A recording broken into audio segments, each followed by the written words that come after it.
What's going on, guys? It's Greg here, aka NYPrepper.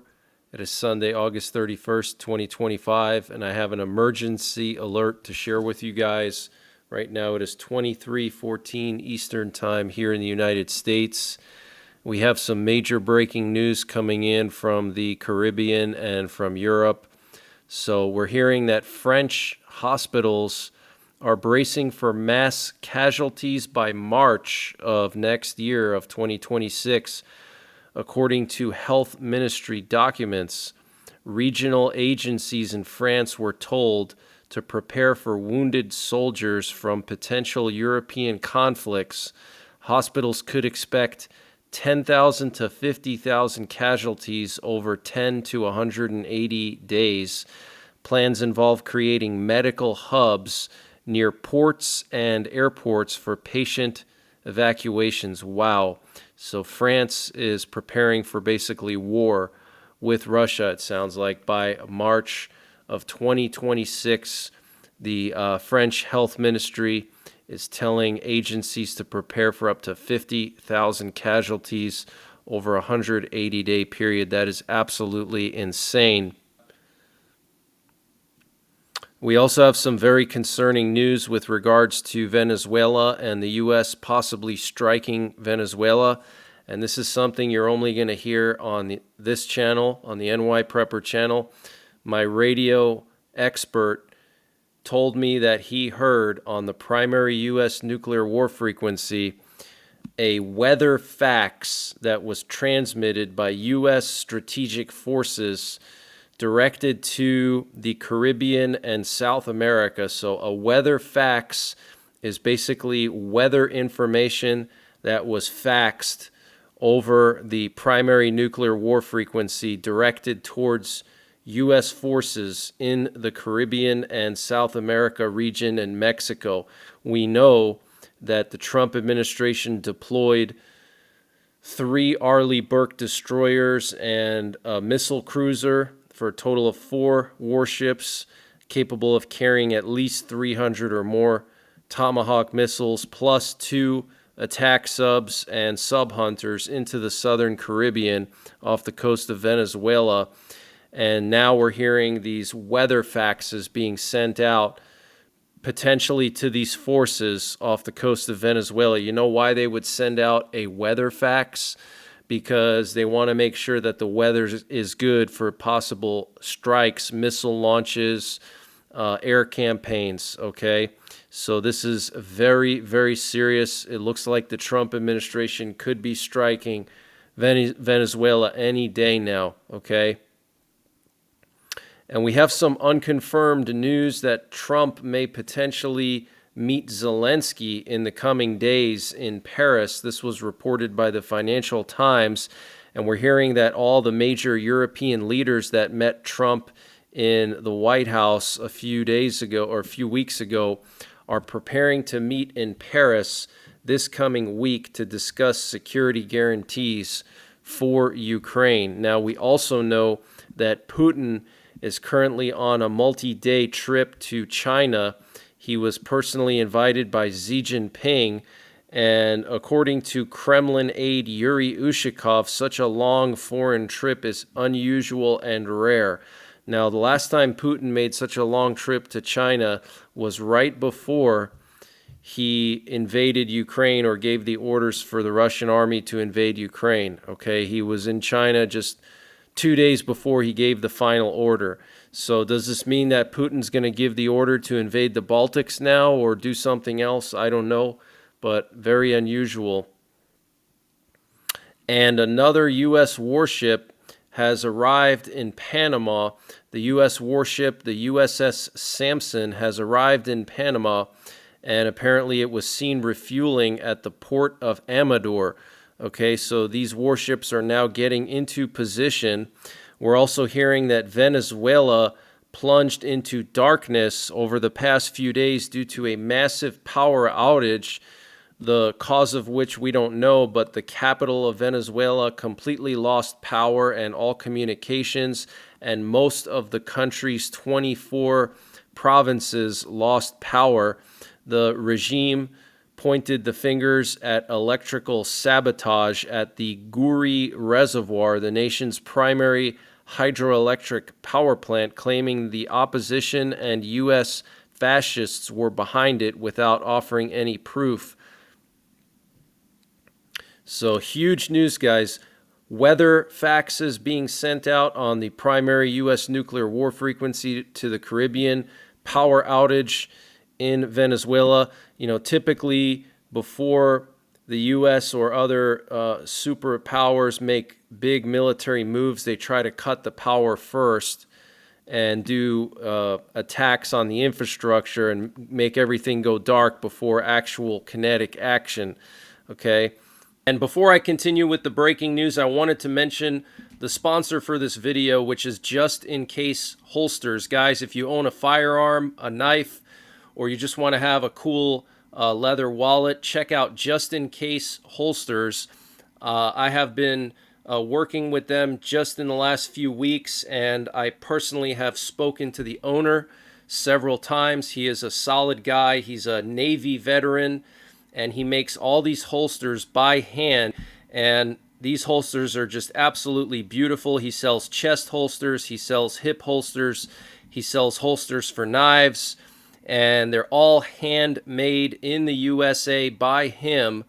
So very high quality stuff, and he has provided me with a 10% discount code, which is just NYPrepper in all caps lock. I'm going to put a link in the description below to his website with the promo code, but it's justincaseholsters.com, and the promo code is NYPrepper, all caps lock. So check him out.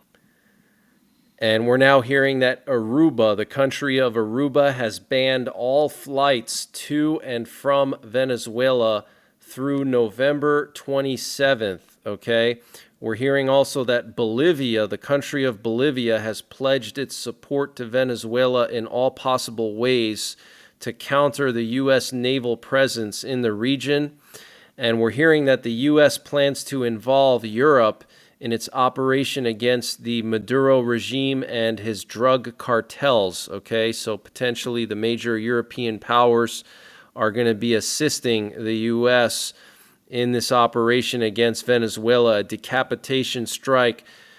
They now have a reward of $50 million on Maduro's head, twice as much as the reward on Osama bin Laden's head, okay? And we're hearing that a U.S. RC-135 Rivet Joint Reconnaissance plane and an aerial refueler were spotted near Venezuela yesterday. And asked Thursday whether the U.S. was planning an invasion of Venezuela, White House Press Secretary Caroline Leavitt did not rule out the option, stating she did not want to get ahead of the president. The Maduro regime is not the legitimate government of Venezuela. It is a narco-terror cartel. Maduro is not a legitimate president. He is a fugitive head of this drug cartel. Wow. Okay, so the U.S. does not recognize Maduro as a legitimate leader, calling him a narco-terror cartel leader. And we know the Trump administration has pledged to go after the cartels. Also, Venezuela is an oil powerhouse, okay? There's a rich oil deposit in Venezuela, one of the richest on earth. And we know that Trump has always wanted more oil, and he said about the Bush administration during the Iraq War that Bush should have taken the oil after going into Iraq. So maybe this is a way for the U.S. to install a U.S.-friendly regime that would potentially provide oil contracts for U.S. oil companies, okay? And the country of Guyana, which neighbors Venezuela and almost got into a big war with Venezuela last year, said that shots were fired from Venezuela at a boat carrying election materials. Guyanese defense forces reported that Venezuelan regime troops opened fire on a boat patrol carrying ballot boxes for local elections on the border near the upper Kuyuni River on August 31st, 2025 at approximately 14:30 hours while escorting GCOM officials and ballot boxes along the upper Kuyuni River in the vicinity of Bamboo near the Guyana-Venezuela border. A joint services patrol came under fire from the Venezuelan shore. The escort team, which comprised ranks from the Guyana Defense Force and the Guyana Police Force, was conducting official duties in support of GCOM's ballot distribution to remote polling stations in Region 7. A total of 9 GCOM officials were aboard the vessels at the time. The patrol immediately returned fire and successfully maneuvered the escort team out of danger. No injuries were sustained by any personnel and no election materials were damaged or compromised. Despite the incident, the team safely continued its journey and all remaining ballot boxes were successfully delivered to their assigned polling stations. Wow, so this is very, very provocative, guys. The Maduro regime opening fire on this Guyana police force that was delivering ballots to border regions, okay?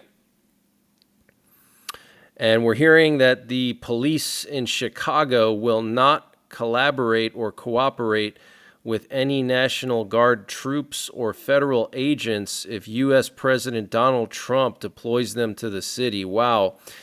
And the Institute for the Study of War is reporting that Russia is likely to intensify its attacks on Ukraine in the coming weeks to use up its stockpiles of missiles and drones and worsen the condition of Ukraine's energy infrastructure ahead of the coming winter.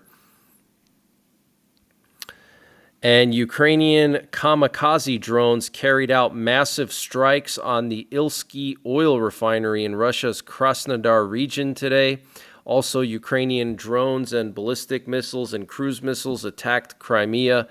And apparently they targeted all the major cities in Crimea today, including Sevastopol, Yevpatoria, Kerch, Simferopol, and the Saki districts. Air raid alerts were declared across the entire peninsula, and explosions were heard in some cities.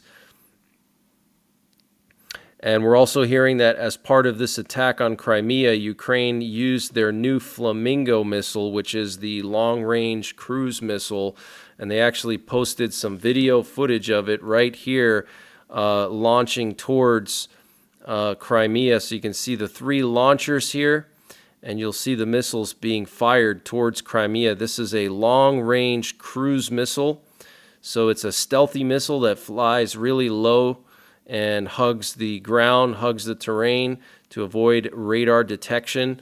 And this thing is basically twice as powerful as a U.S. Tomahawk missile. It has a range of 1,600 miles and can carry a 2,500-pound warhead. Okay, so that's double the size of warhead and the range of a U.S. Tomahawk. So Ukraine didn't produce these missiles for no reason. They want to use them on Russia. They want to take out critical targets in Russia with these Flamingo missiles, okay? And Ukrainian military intelligence is apparently continuing to attack Russia's air defenses in Crimea. Apparently, over the past few days, they hit the Utyos-T coastal radar, the RT-70 radio telescope, a GLONASS complex, the MR-10M1 Cape coastal radar, and a 96L6 AP radar, part of an S-400 system. And the Lithuanian military has installed obstacles to strengthen security at unused roads at border checkpoints with Russia and Belarus, according to LRT on August 30th. The so-called dragon teeth, pyramid-shaped concrete anti-tank obstacles were set up as part of the Baltic Defense Line, a planned string of defenses along the Baltic countries' borders with Russia and Belarus. The installed barriers are only part of a large integrated picture, Lithuanian military chief Raimundas Vaksnoris said. We are starting from the tactical level, specific obstacles on the border, and later we will combine the entire engineering plan into one conceptual system. New obstacles have already been installed at the unused Sumskas, Lavoriskis, Regardus, and Lataziris border crossings with Belarus, as well as at the Romaniskis border checkpoint with Russia's heavily fortified Kaliningrad exclave and other areas. The Lithuanian military aims to limit the usage of unused roads as part of long-term plans to reduce the threat of ground-based invasion.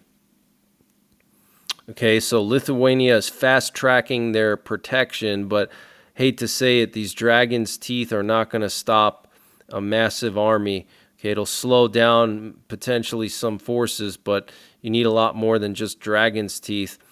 And Israel's former defense minister, Yoav Gallant, said that another round of fighting between Israel and Iran is very likely. He also said any future operations against Iran should involve taking out the leader, the Ayatollah Khamenei.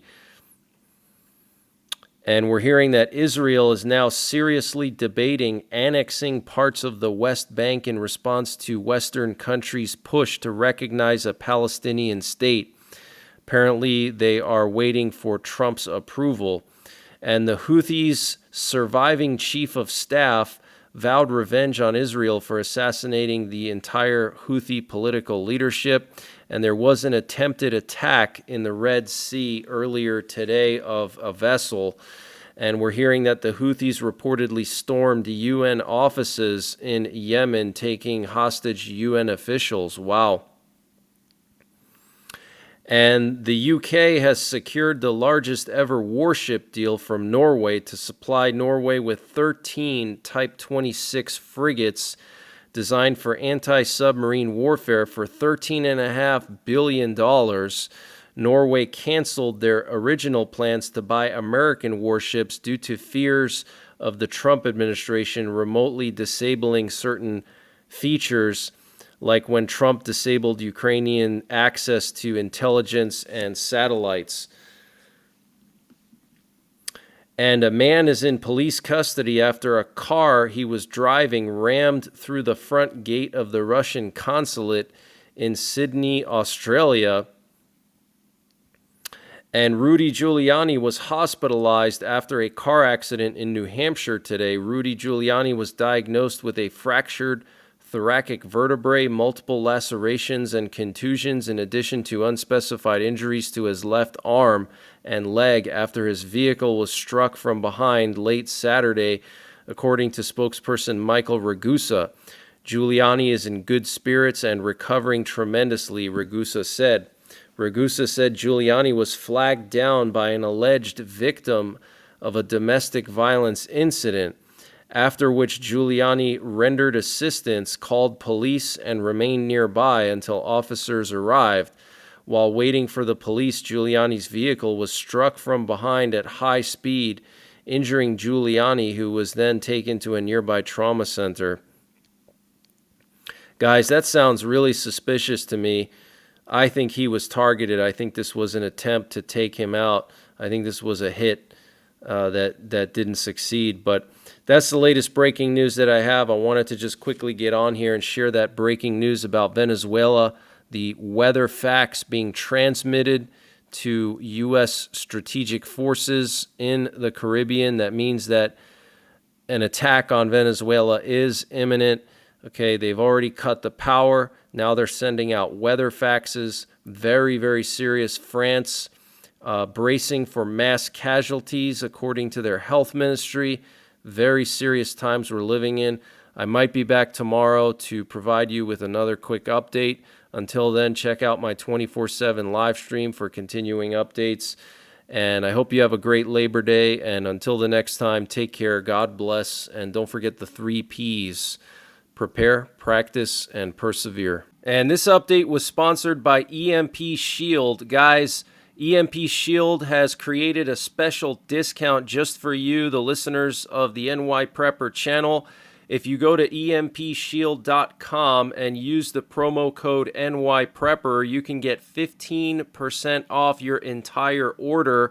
And why do you need an EMP Shield? Well, this is a special device to protect your vehicle, your RV, your solar generators, your radios from an electromagnetic pulse, which could be caused by a solar flare, or potentially a rogue country like North Korea detonating an electromagnetic pulse weapon over the United States that's mounted onto a satellite. So protect your vehicles, protect your RV, protect your radios, protect your generators with an EMP shield. Use my promo code NYPrepper to get 15% off. Installation is super simple. This is a veteran-owned business, 100% American-made, and the EMP shields have been tested by the military, okay? And free shipping is included to the entire continental United States. And the link and the promo code are in the description below this video.